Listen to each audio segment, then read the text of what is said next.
This company and our founders is to bring the best possible people to you to help you do just that. Entrepreneur to entrepreneur. I look at the health of our company as the health of you, your financial health, your physical health. And so we brought out one of our own, the founders and the Gervins, personal financial advisors to teach you the subject of wealth management and to teach you how to become a financially independent individual. Now this person isn't just a financial advisor. You may have seen him on Oprah. You may have been one of the 7 million books that he has sold worldwide. You may see him on the Today Show weekly. The ambassadors got to see him earlier in a leadership meeting. You may know him when he walks out on the stage because he's one of the best in the world. So please get your notebooks out and get ready to learn how to take your financial health to the next level. Please give a Visalis welcome for Mr. David Bach.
The gratitude in this room, you can feel it.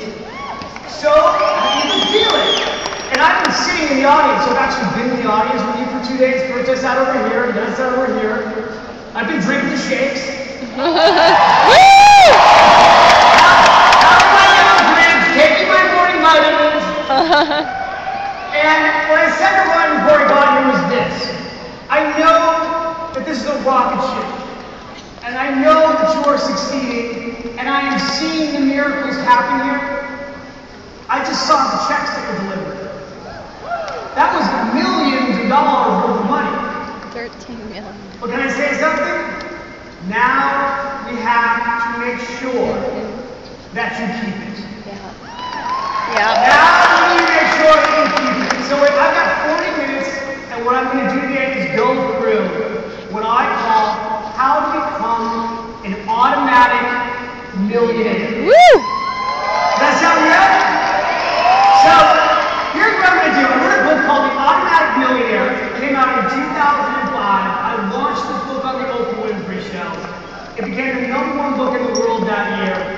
And it's based on a very simple story and a very simple premise that anyone here can use, where you can put in place a financial plan to get started, to get out of debt, to pay yourself first, to buy a home, where you can achieve true financial security over your lifetime. This is not a get rich quick approach. Is that fair? That's awesome. It's not one of those like snap your fingers and you're going to be rich. No, this is how you really build wealth over your lifetime. Are you ready? Yes or yes? Yes. All right. So here's the deal. I'm going to walk you through a story about Jim and Sue McIntyre. This is a couple that changed my life. And in the process of them teaching me this lesson, it's how I learned how to become a millionaire. And it's how you're going to learn how to become a millionaire. So here's the story of Jim and Sue McIntyre. I got into the business in the early 1990s. I grew up in this industry. My father was a financial advisor. My dad started taking me to his classes at the age of 9. He'd dress me up in a little suit and tie, and I'd come and hand things out, and I'd sit in the back of the room, and I'd watch my father teach investment classes. It's a little strange, I know, but that's how it was in my family. And so by 12, I started teaching my friends' parents how to buy muni bonds. Yeah, that's strange. So I grew up in the business, and then when I came into the business, I started teaching investment classes. And I was teaching these investment classes in California, in the Bay Area, and I would teach a 4-week investment course. And at the end of these courses, a lot of people would come and hire me to do their retirement plan.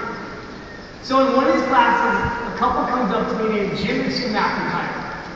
And Jim and Sue come up to me, and they're so excited. They say, David, we want to come into your office, and we want to meet with you this week to talk to you about retirement. I said, that's great. When do you want to retire? They said, Friday. It was Tuesday. I said, well, you guys told me you're only 52. They said, yeah, I know. Isn't it great we can retire on Friday? So I said, okay, tell you what, come into my office. They came into my office on the next day. And here's what I knew about this couple. That year they had made the most money of their entire life. $52,000. Their average income over their lifetime, $35,000 a year. And as I'm meeting this couple, you know what I'm thinking to myself? There's no way they're retiring on Friday, right?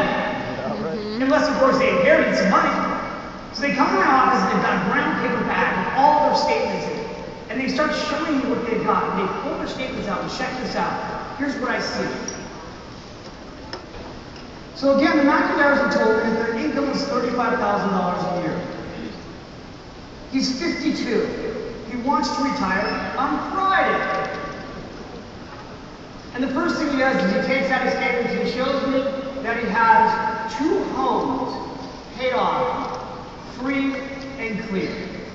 The first home that they bought, they lived in it for a while, paid the mortgage down, rented it out, bought another home, same size, paid down the mortgage, it's paid off. 2 homes paid off, free and clear at 52. I go, wow, that's amazing. What else have we got? Jim pulls out his 401k plan. Over $650,000. Sue pulls out her IRA statement. Over $150,000. Now I take out this yellow pad of paper and I start adding this all up. I've got a calculator and I go, oh my God, you guys, you've got almost $2 million here between your home and retirement accounts. Do you have any other debt? They go, debt? What's debt? Oh my God. You know, the stuff like credit cards? No, that's all paid off. I go, what else have you got? Oh, we've got 3 cars and a boat. You must have borrowed money to buy those, right? They look at me and they say, who would borrow money to buy a car or a boat? Most of us. That's right. So again, I'm running through this, and I'm like, what about your kids? Do you have any college debt? They go, oh no, the kids are totally paid off too. 2 kids, 2 college, completely paid off. Now at this point, like you, I'm getting pretty pissed off about this. I am, because I'm looking at this, and here's why I'm getting frustrated. When I met this couple, I'm in my 20s, and I'm making $100,000 a year. And I think I should be rich. But you know what happened to me? And I don't know if you know anybody like this. But when I got out of college, I thought if I could make $50,000 a year, I'd have some money. So I made $50,000. And guess what I did? I spent it all. So I figured out, you know what the problem is? $50,000 is not enough. So I made $75,000. And then Spend it all. Spend it all. You know these people do.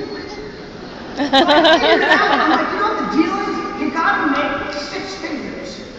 If I can make $100,000 a year, then I'll be rich.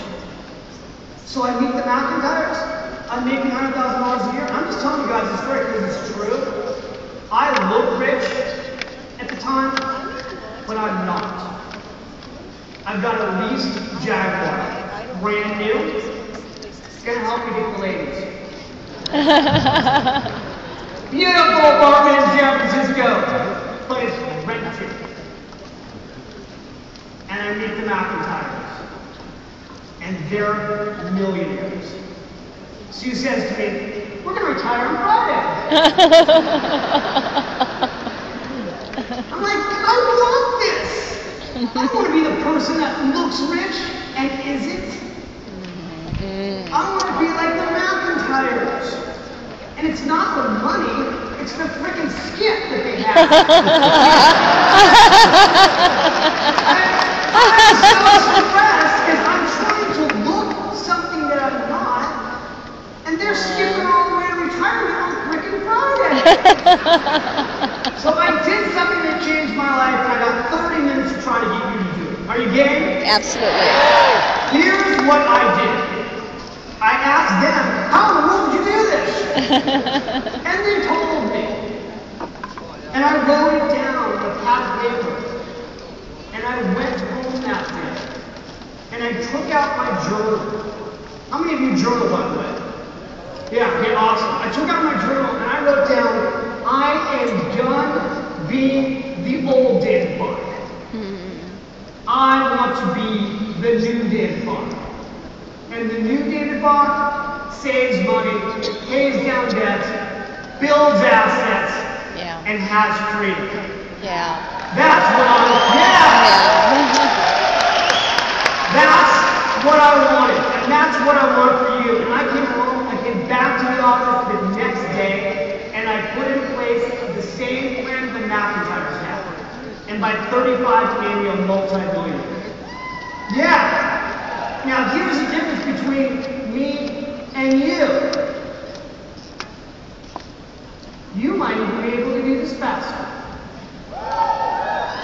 You might even be able to do this faster because your income right now is, your potential here is what? Unlimited. Yes, yes. But we have to keep the money. Because I promise you this, you can go broke on any income. Yeah. True or true? Yeah, true, true. So here's the things you need to do. 5 of them. I'm going to give you 5 questions that will determine if you can do what I did and McIntyre did. I think anyone in this room can do it. Question number 1 is this. Do you want to be rich? Do you want to be rich? I know it's Sunday and we got a lot of parties, but one more time. Do you want to be rich? That's what I felt. Now here's the question behind this. Why? Knowing your purpose for why you want to be rich will make all the difference in the world. I've written 12 books. The bulk of them focus on values first, money second. My books might be titled The Automatic Millionaire, but you know what I really want for you is freedom. I want you to be free to use. And I'm going to say something here that not everybody will want me to say at this stage, but I'm going to say it anyway. I want you to be able to use your God-given Yes, yes. talents. Woo-hoo! You want to be. Because I believe we were put here for a reason with gifts and talents to use, and without financial freedom, we get stuck. Right? Can't do it. So you figure out why, you can get there. Here's the second thing you need to do. You've got to find your latte factory. You've got to find your latte factory. What's your latte factory? Extra expensive. When I teach people how to save money, the number 1 complaint I get, I won't give it in this room, but the number 1 thing I hear, David, I don't have the money to save. So when I used to teach a class, I had a young woman named Kim come up to me at one of my workshops and say, David, I can't afford to pay myself first. You're telling me to save $10 a day? I can't save $10 a day. By the way, could this room save $10 a day? Woo! Yes. But she says, I can't afford to save $10 a $10 a day. So I go, Kim, in the morning, let's go through your expenses. In the morning, do you have any coffee? What do you think she says? Yes. Yes. Where does she get that coffee? Oh, you go to this place. So I go, Kim, in the morning, what's that coffee cost? $3.50, $1.50. She gets a muffin. How do you know muffin for $1.50? She goes, it's fat free. What's that worth? $5. I'm like, kid, look, $5. You're not even at lunch yet. Between the morning and noon, do you get anything else to eat? She's like, yeah, okay, I know where you're going because I go and get some juice. Where does she go? A place called Jamba Juice. What's the Jamba Juice cost? This is old, $3.75. And she gets a power bar with it. You guys all know there's a better food products. Yes, right? there is. Check it out. She's up to $10.70. She hasn't even eaten anything yet. That's right. No nutritional value. Can you imagine if she was using some of these shakes, how much money she could save if she could help? Oh, her? yeah. Woo! That's right. Woo-hoo! She'd lose weight, she'd save money, and maybe she'd make something. If she saved it, she'd be rich. Wow. So I go, Kim, all right, let's just do the math. $10 a day. Let me show you something, Kim. If you take the $10 a day and you put this into your retirement account at work and you pay yourself first, you know how much money you could have? It's $300 per month. It's $3,600 per year. Check this out. Over your lifetime, what's this worth? Oh my How about $669,967 on $10 a day? Kim looks at me and she goes, David, are you trying to tell me my latte will cost me $669,000? What did I say? Yes. Yes. Now the time her boyfriend's with her boyfriend's teasing her. And she's like, what are you laughing about? You go to Starbucks with me. So we did the math for the two of them. Check this out. The two of them save $10 a day. What does this look like? $1,339,000. Wait 5 more years. It's $2 million. Now people look at me and they go, I started doing this over and over again, and I did it on all the shows you could think of. And after a while, you know what happened? People would get mad at me. They'd literally come up to me and they'd say, David Bach, the one thing I've got going for me in my life finally are my morning lattes. You want to take that away from me? I'd be like, no, it's a metaphor. It's not the lattes. It could be anything. Bottled water. Cigarettes, God forbid. Eating out every day. Wherever you're spending money that you don't need to spend that you can redirect to savings, that's your freedom tool. Now here's what makes your situation unique. This is not a $10 a day room. Right. This is a room where some of you are positioned now to save $800 a day. Some of you are in a position to invest $1,000 a day. So if you want to supersize this, turbocharge your latte factor, what you need to do is begin to take the money that's coming in and use it to free yourself. Here's where you start to put it. Are you ready? Yes. Step question number 3 is, do you pay yourself first? No. Let me hear you say this. Pay yourself first. Louder. Pay yourself first. That's what you need to do. That means that before you pay anyone else, including the government, you pay yourself first. That's what you do. So how do you do it? The key word is you need to do this legally. So that you don't go to jail. So how do you pay yourself first? Here's what you do. In the US, I'm going to go through some different retirement accounts. And I'm going to share with the Canadians which ones you use. Sound good? Yeah.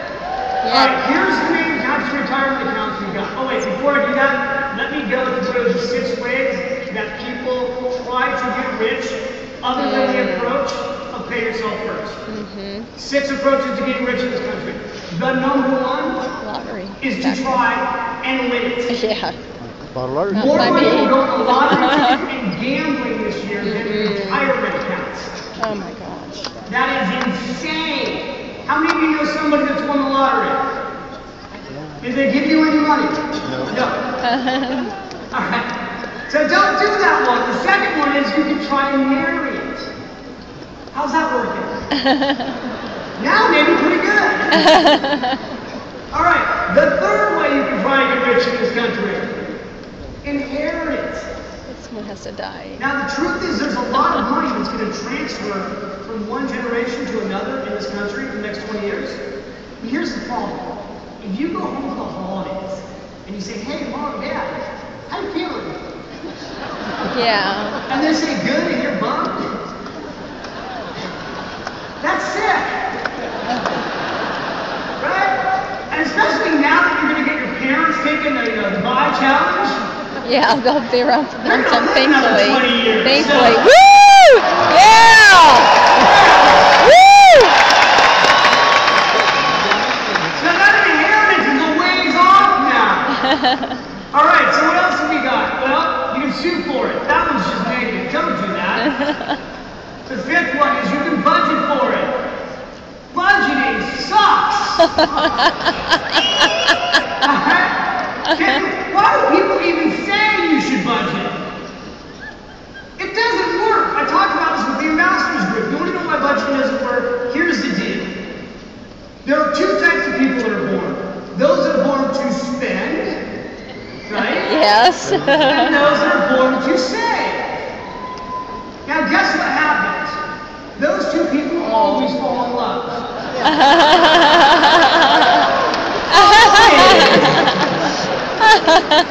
See, if you thought that you were like looking across the party and you thought that person was hot, no, they were just your financial opposite. So budgeting doesn't work. What works, the only thing that works, is to make your entire financial plan automatic. I want to show you something. Put your hand up right here. Follow me, go like this. How are we going to do it? How are we going to say it? Automatic. One more time. How are we going to say it? Automatic. So here's what you're going to do. You're going to save automatically in your retirement accounts. And here's the ones I want you to look at. In the U.S., I want you to put your money, this is how much I want you to put. Those of you who still have jobs, you're still working, before you haven't fired your boss yet, I know it's on your mind, but until you do, I want you to put 1 hour a day of your income in your 401k plans. I don't want you to wait. I want you to go back to your office on Monday and sign up for your 401k plans, and at least 1 hour a day of your income has got to go in there. Okay, now everybody who's here, who's now becoming self-employed, because now you're an entrepreneur, here's what you need to do. You need to be opening up a SEP IRA, self-employed pension plan. I want to say something to the leaders, you guys who have your teams here. I think as a leader, one of the things you need to do is make sure your entire team reports back to you and can say to you, yes, I opened up a SEP IRA this month. It should be a question that you are asking. You don't need to tell them how to fund it, but you need to make sure that your team is getting wealthy. If they're not opening up retirement accounts, then they're doing something else with the money. Right? Right. So I know this is like, it's the last day and you're tired. I was at the party too last night. But will you just trust me on this? When you leave here, it takes 10 minutes to open up a self-employed retirement account. 10 minutes. Any bank, any brokerage firm, online. And once you do it, you can put this year up to $50,000 away. Tax-free. Awesome. All those checks that were up here. I know there's a lot of plans for them. I know there is. There's watches and cars and jewelry and vacations. But you know what would be really cool? If some of this money that just got distributed went right into retirement accounts. Some of you could be going home right now and fully funding your retirement account for the whole double check. Is this turning on anybody? Yes. Woo! I know it's adult-like what I'm talking about, but you can do this. Okay, for the Canadians, where are the Canadians? Can I hear you? Love it. Wow! Love it. That's a lot of Canadians! Wow!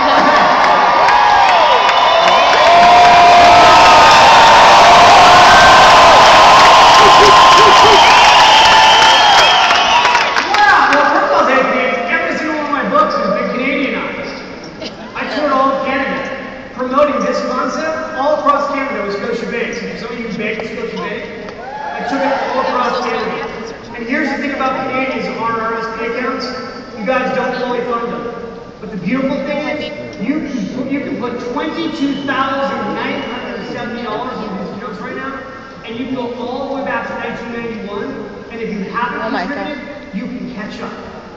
So what's the next instruction? Yeah, so you need to go and make sure at least you're getting $22,900 in this plan. Sound good? All right. What else have I got for you? Here's what I've got. Here's the next thing you have to do. Oh my gosh.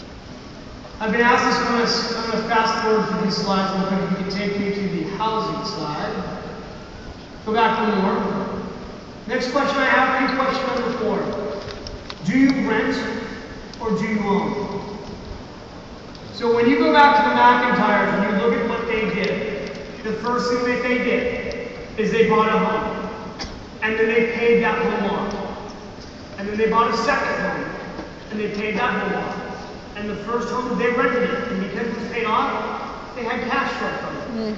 Now, I know that home ownership in the last 4 years, a lot of you have gotten hurt. I've had many people come up to me here and share with me. Lost my home, had to do a short sale, now I'm renting. I've had people say to me here, I don't think I'm ever going to own again. It's the wrong decision. It's the wrong decision. I'm going to go back to, you guys are going to live forever. Okay? First of all, you look at this audience, I know. It's getting healthy. Yes.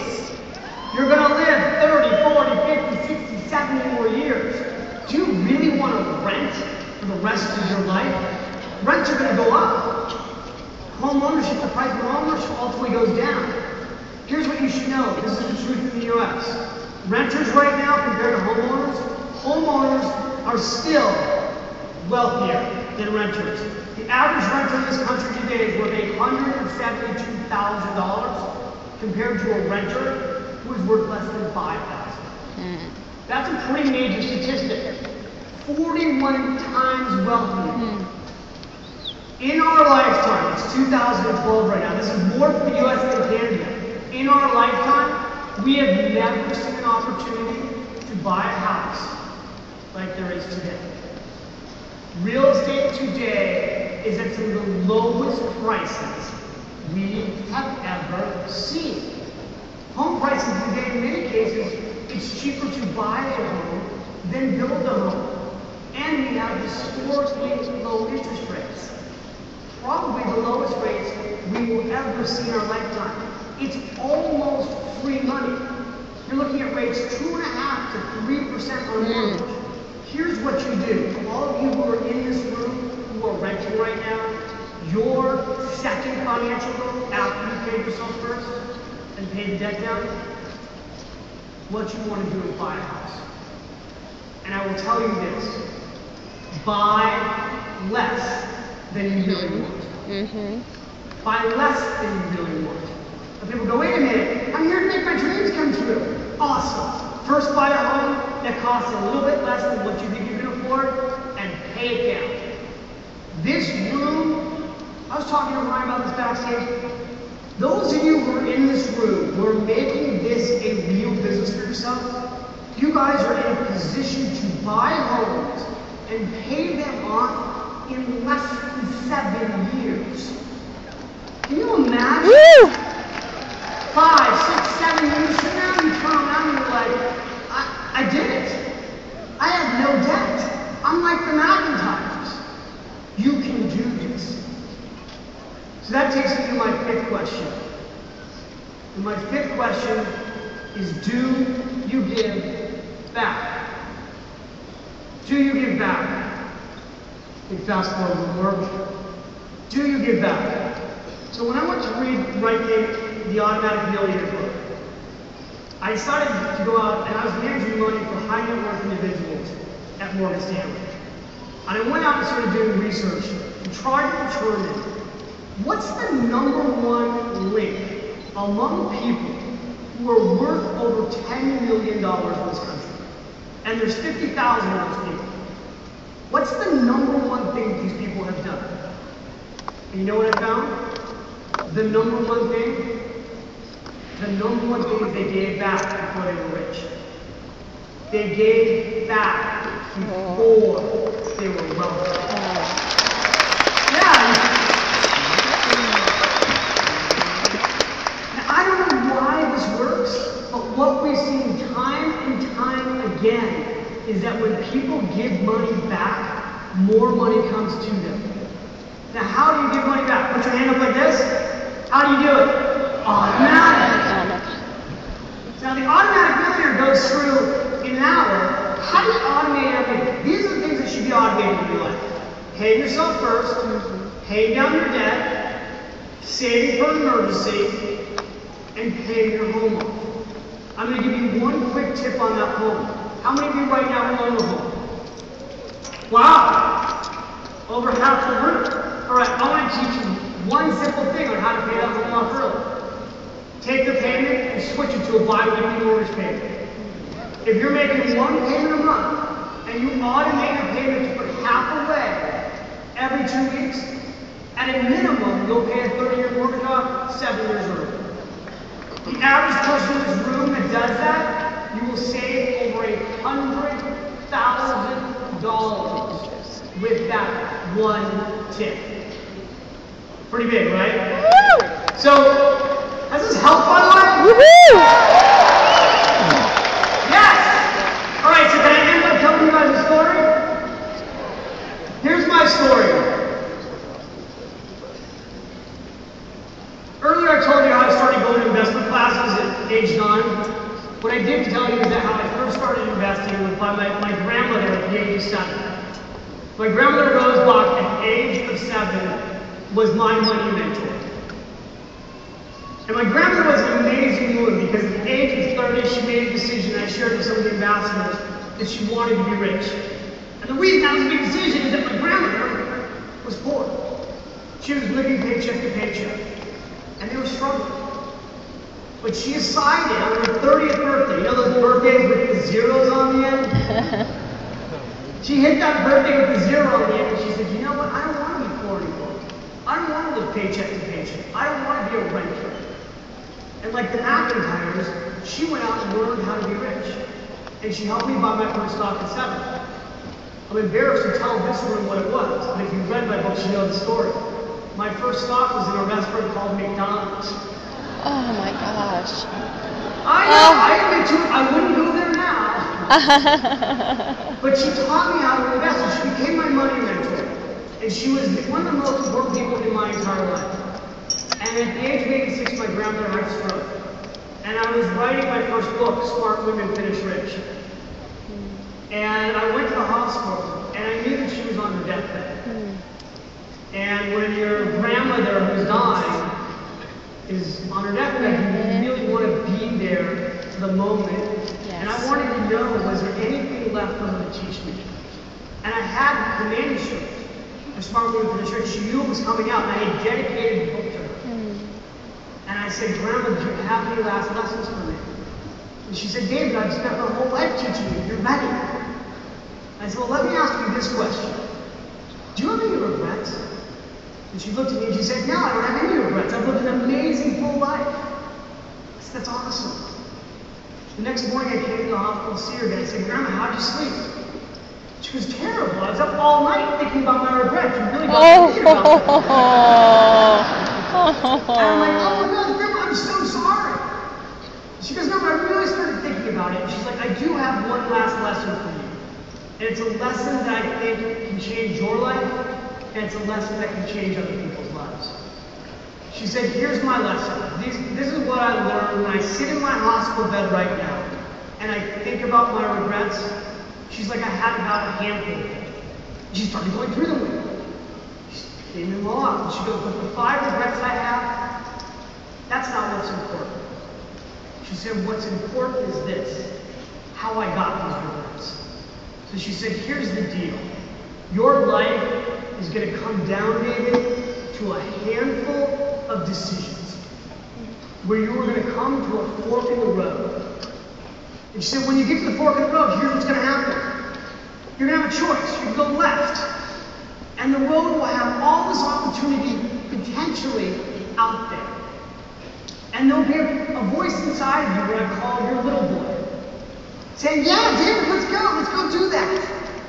She said, I had the little girl, I had the little Rose saying, yeah, let's go do that. She goes, but then you're going to have a big boy inside of you, the big David, saying, no, don't take the risk. Let's go this way. It'll be safe.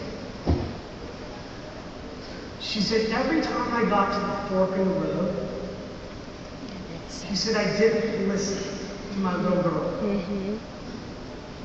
I let the big girl win. Mm-hmm. And she said, I sit here today wondering, what would have happened if I had let the little Rose come out and play? That's my regret. And she said, so my gift to you, David, is this. And she said, tell this to other people. You're going to come to a fork in the road, she said, and you're going to be, by the way, how many of you talk to yourself? Mm-hmm. Yeah. If you're checking the answers, yes, you do.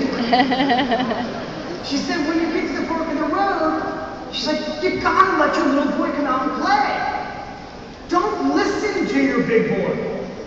And she said, everyone that you're out there meeting, it's the same deal for everyone.